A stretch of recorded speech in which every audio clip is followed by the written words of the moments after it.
다윗은 하나님을 향한 믿음과 담대함으로 골리앗을 향해 나아갔고 물매돌 하나로 골리앗을 쓰러뜨렸습니다. 그리고 그의 목을 베어 이스라엘에게 승리를 안겨주었습니다. 이렇게 승리를 거둔 다윗에게 하나님은 큰 축복들을 허락하셨습니다. 사울은 다윗이 골리앗을 죽이자 그의 군대 장관이었던 아브넬에게 이 소년이 누구냐, 누구의 아들이냐고 물었습니다. 그러자 아브넬은 잘 모르겠다고 대답을 했습니다. 그것이 오늘 본문 55절의 내용입니다. 이에 사울 왕은 아브넬에게 이 청년이 누구의 아들인가를 물어보라 지시를 했습니다. 그래서 아브넬은 이제 골리앗을 죽인 다윗을 사울에게로 인도합니다.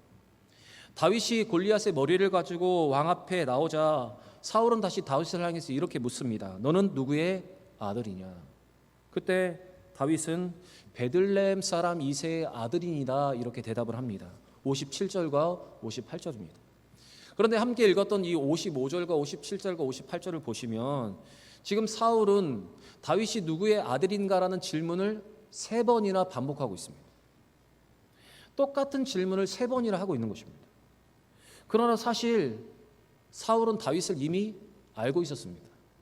왜냐하면 이 다윗이 사울이 악신을 들 때마다 수금을 타서 그 악신을 쫓아주는 역할을 했을 뿐만 아니라 사울은 다윗을 사랑하여서 그의 무기를 그에게 맡기고 그를 무기든 자로 삼았다 성경은 기록하고 있기 때문입니다. 그래서 사무엘상 16장 18절과 19절의 말씀을 보시면 이 수금을 타는 다윗을 분명히 사울은 알고 있었고, 또한 21절과 22절의 내용을 보시면 그에게 자기의 무기를 드는 자로 삼았다는 것, 그리고 이새에게 다윗이 이제 왕의 종이 되었다는 것을 알리는 내용을 통해서 이미 사울이 다윗을 알고 있었다고 우리는 보고 있습니다.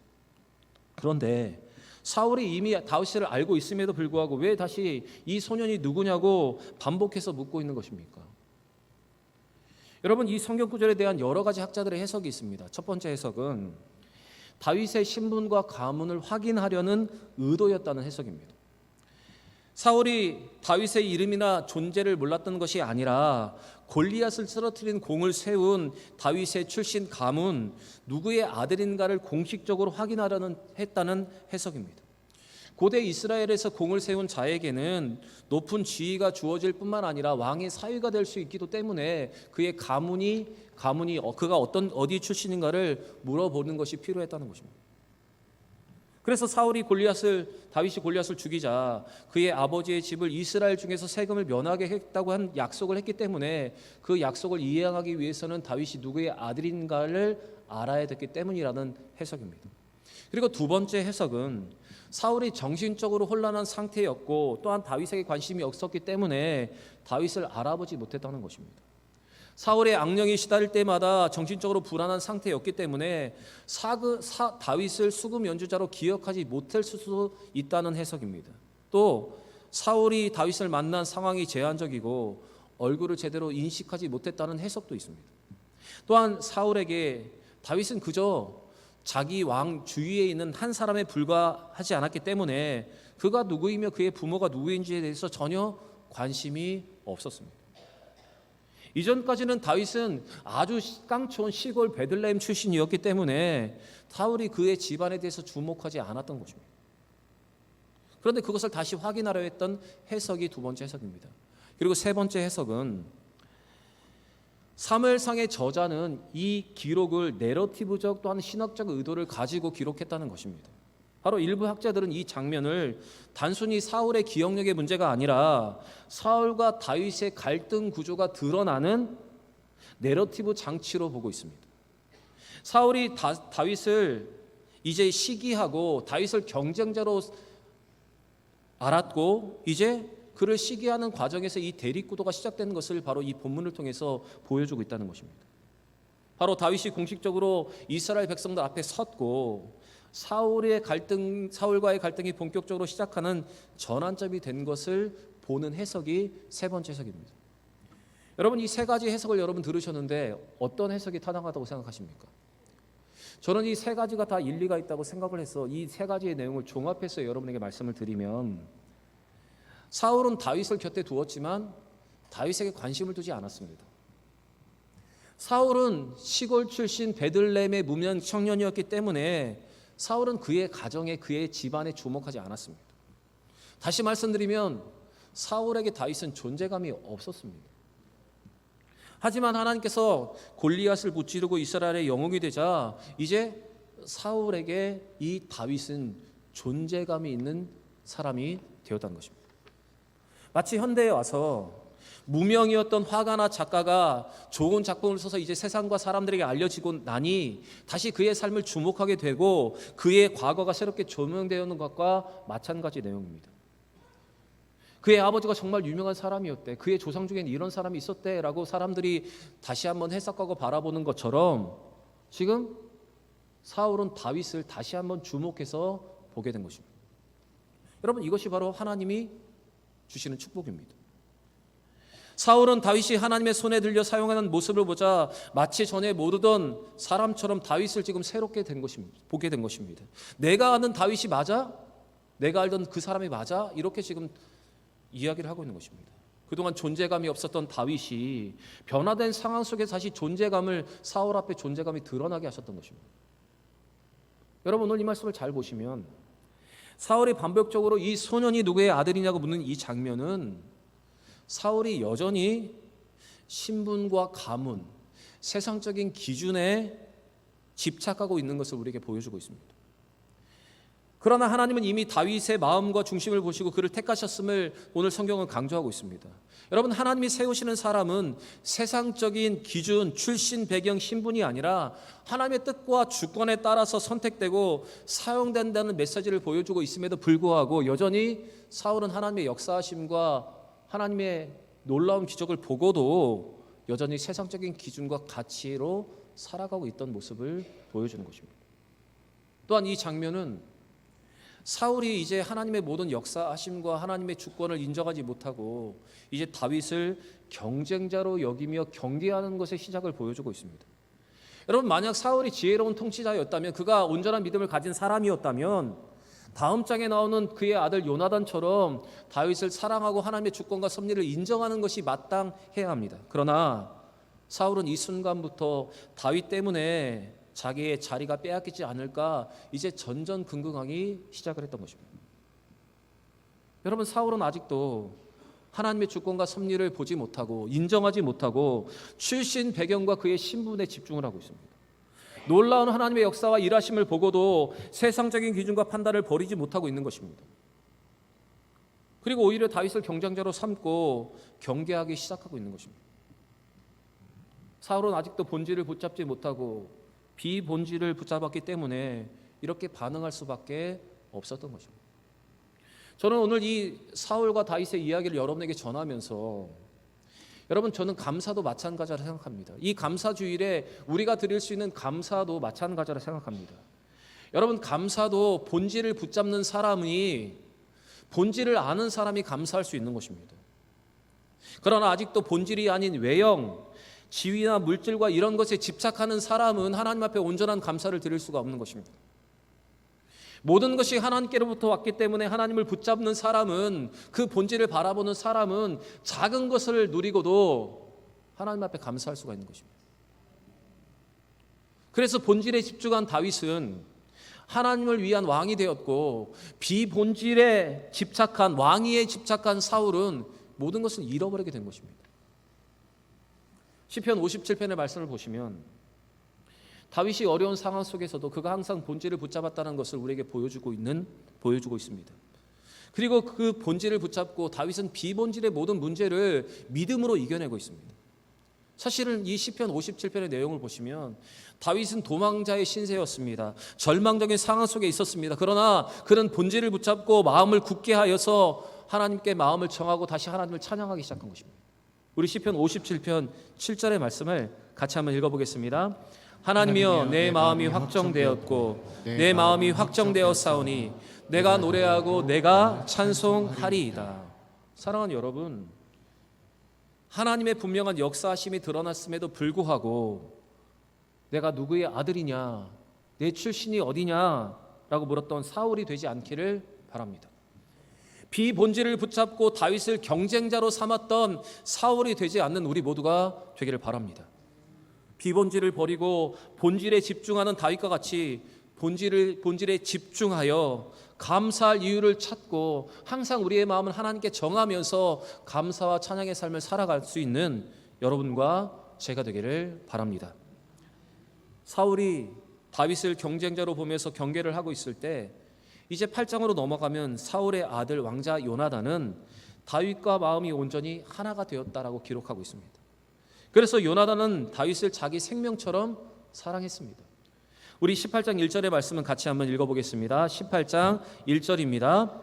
다윗이 사울에게 말하기를 마침에 요나단의 마음이 다윗의 마음과 하나가 되어 요나단이 그를 자기 생명같이 사랑하니라.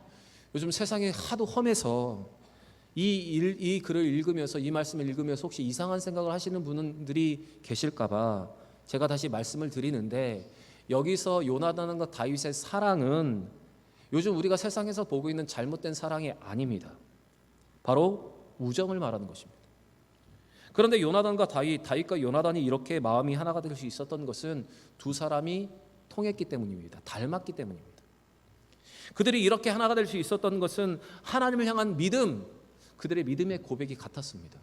여러분, 우리가 그동안 들었지만 요나단은 그 블레셋을 향해 나아갈 때 여호와의 구원이 사람의 많고 적음에 달려있는 것이 아니라 여호와께 달려있다 고백하면서 그는 믿음으로 도전을 했던 것을 보았습니다.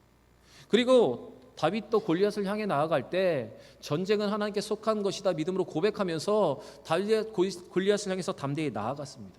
바로 이러한 믿음의 고백이 그들이 같았기 때문에 그들은 친구가 될 수 있었고 하나가 될 수 있었습니다. 제가 지난번에 말씀드렸듯이 여러분, 그릇이 같아야 친구가 될 수 있고 하나가 될 수 있는 것입니다. 또 하나님의 나라와 그의 영광을 위한 그들의 믿음과 열정과 용기가 동일했기 때문에 그들은 좋은 우정, 좋은 친구가 되었습니다. 요나단은 사울 왕의 아들, 왕위의 계승자였지만 다윗과 깊은 우정을 맺었습니다. 이 우정은 단순한 인간적인 호감이 아니라 하나님의 안에서 맺어진 영적인 교제를 의미하는 것입니다. 특별히 요나단은 3절의 기록처럼 다윗을 자기 생명처럼 사랑했다고 기록하고 있습니다. 그래서 다윗과 더불어 영원한 우정의 약속을 맺었고, 또한 4절에 보시면 자기의 신분을 상징하는 겉옷과 능력을 상징하는 칼과 군복과 활과 띠까지 모두 다윗에게 주었습니다. 이는 자신의 권리와 지위를 내려놓고 다윗을 진심으로 존중하고 사랑하는 모습을 여러분 보여주고 있는 것입니다. 사실 우리는 이 부분에서 한번 생각을 해보아야 합니다. 여러분, 이스라엘 백성들 중에서 다윗의 인기가 높아지면 가장 손해를 보는 사람은 사실 사울이 아니라 그의 왕자였던 요나단이었습니다. 왜냐하면 그는 이제 왕이 될 사람이었기 때문입니다. 하지만 요나단은 다윗을 위해서라면 자기의 생명도 내어줄 수 있는 친구가 되었습니다. 이와 같은 요나단의 우정은 훗날 다윗이 왕이 될 수 있었던 가장 든든한 버팀목이 되었습니다. 요나단과 다윗의 우정은 이해관계나 조건이 아니라 서로를 하나님의 사람으로 인정하고 존중하는 데서 시작되었다는 것을 여러분, 우리는 기억해야 합니다. 요나단은 다윗이 하나님께 선택받은 자임을 깨닫고 자신의 욕심과 시기심을 모두 내려놓고 하나님의 뜻에 순종하는 마음으로 지금 다윗을 영접하고 있는 것입니다. 여러분, 오늘 우리는 여기에서 하나님이 믿음의 사람 우리에게 주시는 축복이 무엇인가, 우리가 누리고 있는 축복이 무엇인가를 발견할 수 있어야 합니다. 자기를 비우고 하나님의 영광과 그의 나라를 위해서 헌신한 자에게 주시는 축복이 바로 이런 것입니다. 하나님이 이와 같은 우정의 축복, 만남의 축복, 사람을 우리 가운데 허락하여 주셨다는 것입니다. 많은 사람들이 인생에서 성공이나 물질과 명예만을 축복으로 여기지만 하나님은 우리에게 이 요나단과 같은 진실한 친구를 주신 것도 여러분, 하나님의 축복임을 우리는 기억해야 합니다. 우리의 주변의 사람들, 나의 친구들, 나의 배우자, 남편과 나의 아내, 나의 자녀들, 또한 사랑하는 교우들을 주신 건 여러분, 이 모든 것이 하나님이 우리에게 주신 축복입니다. 여러분, 하나님은 이와 같은 축복을 우리에게 주셨습니다. 친구를 만나고 동역자를 만나고 배우자를 만난 모든 것이 하나님의 나라를 위해서 헌신하고 믿음으로 나아가는 우리에게 주신 하나님의 특별한 축복입니다. 그렇기 때문에 여러분, 우리는 하나님이 주신 이 축복을 기억하며 오늘 감사해야 하고 우리에게 주신 이 축복을 소중하게 여길 줄 알아야 하는 것입니다. 여러분, 우리가 받은 복은 멀리 있지 않습니다. 점쟁이들이 말하면 동쪽으로 가서 귀인을 만났을 때 그때만 감사하는 것이 아니라 만약 요나단과 같은 우정을 우리에게 주셨고 하나님의 만남의 축복을 우리에게 주셨고 함께 할 수 있는 동료를 주셨다면 여러분 그것에 대한 감사를 하면서 우리는 오늘 이 감사절을 보낼 수 있어야 하는 것입니다. 여러분 물질만 남는 것이 남는 장사가 아닙니다. 사람이 남고 우정이 남으면 여러분 그것 또한 남는 장사 아닙니까? 시야를 넓혀서 여러분 감사의 조건과 이유를 찾을 수 있는 여러분과 제가 되길 바랍니다. 물질의 문제를 해결해 주신 하나님, 나의 모든 인생의 문제를 해결해 주신 하나님에 대한 감사하는 것이 아니라 나에게 주신 친구도, 나에게 주신 동역자를 주신 것도 감사의 이유가 될 수 있다는 걸 기억하면서 여러분 감사하면서 나에게 맡겨준 또한 나에게 주신 그 우정과 관계를 소중히 여길 수 있는 우리 모두가 되기를 바랍니다. 요나단과 다윗의 우정은 이해관계를 뛰어넘는 하나님의 축복이 담긴 관계였습니다. 우리도 하나님이 주신 이 우정의 선물을 감사하며 서로를 위하고 세워주는 우리는 진실한 친구가 되어야 하는 것입니다. 사실 관계를 맺는 것도 중요합니다. 친구를 사귀는 것도 중요합니다. 그런데 더 중요한 것은 그 관계를 어떻게 소중히 여기냐, 그 관계를 어떻게 발전시키냐, 그 관계를 어떻게 잘 유지하느냐, 여러분 그것에 달려 있습니다. 그래서 이렇게 살아가기 위해서 우리에게 필요한 것이 있습니다. 특별히 골로새서 3장 12절부터 15절의 말씀을 보시면 하나님이 우리에게 주신 이 소중한 우정과 이 관계를 우리가 지켜가기 위해서 우리에게 필요한 것이 있습니다. 우리 천천히 같이 한번 읽어보겠습니다. 그러므로 너희는 하나님이 택하사 거룩하고 사랑받는 자처럼 긍휼과 자비와 겸손과 온유와 오래 참음을 옷 입고 누구에게 불만이 있거든 서로 용납하여 피차 용서하되 주께서 너희를 용서하신 같이 너희도 그리하고 이 모든 것 위에 사랑을 더하라. 이는 온전하게 매는 띠니라. 그리스도의 평강이 너희 마음을 주장하게 하라. 너희는 평강을 위하여 한 몸으로 부르심을 받았나니 너희는 또한 감사하는 자가 되라. 여러분 우리에게 주신 이 우정, 이 관계를 잘 지켜가기 위해서 우리에게 필요한 것이 있습니다. 긍휼, 자비, 겸손, 온유, 오래 참음, 용납과 용서 또한 사랑과 감사가 우리 가운데 필요합니다. 그런데 오늘 이 열거한 것 중에 가장 마지막이 무엇입니까? 감사입니다. 감사를 알고 감사의 이유를 찾고 감사를 표현할 때 그 감사가 가장 효과적으로 우리의 우정과 우리의 관계를 지켜갈 수 있는 동력입니다. 우리가 하나님과의 관계를 유지할 때도 감사가 필수 조건이었던 것처럼 사람과의 관계를 유지할 때도 여러분 이 감사가 가장 효과적인 것입니다. 여러분 다른 사람에게 내가 이런 것들만을 받으려 하는 것이 아니라 이와 같은 믿음의 모습을 실천함을 통해서 우리에게 주신 이 우정과 이 관계를 잘 지켜가는 우리 모두가 되기를 바랍니다. 사랑하는 사람에게 줄 수 있는 이 최고의 선물, 여러분 이것을 기억하시면서 나의 친구와 나의 배우자와 나의 성도들에게 또 나의 가족들에게 나의 동료들에게 이렇게 사랑을 전할 수 있는 우리 모든 성도들 되시길 바랍니다. 사랑하는 대형의 성도 여러분, 오늘은 맥주 감사제를 보내면서 우리에게 주신 은혜 위에 또 하나님 은혜를 더하여 주셨습니다. 여러분 이 갑절의 은혜를 기억하고 갑절의 감사를 드리는 거룩한 주일이 되기를 바랍니다. 그리고 비본질을 붙잡고 사는 것이 아니라 이 비본질을 버리고 본질을 붙잡고 감사의 이유를 찾고 감사할 수 있기를 바랍니다. 또한 우리에게 주신 우정도 또한 사람도 우리가 당연하게 여기는 모든 것들도 하나님의 주신 축복임을 기억하면서 감사하며 귀하게 여기는 우리 모든 성도들 되시길 바랍니다. 사랑하는 여러분, 오늘은 감사 주일입니다. 이 하루만큼이라도 불평과 원망을 멈추고 사랑과 긍휼과 감사로 우리의 삶과 우리의 입술을 채우는 믿음의 하루가 되기를 원합니다. 반년의 은혜, 갑절의 은혜, 여러분 당연한 것이 하나도 없습니다. 모두 감사의 이유입니다. 하나님 주신 것에 감사하며 사는 우리 모든 대형의 성도들 되시기를 우리 구주 예수 그리스도의 이름으로 간절히 축원합니다.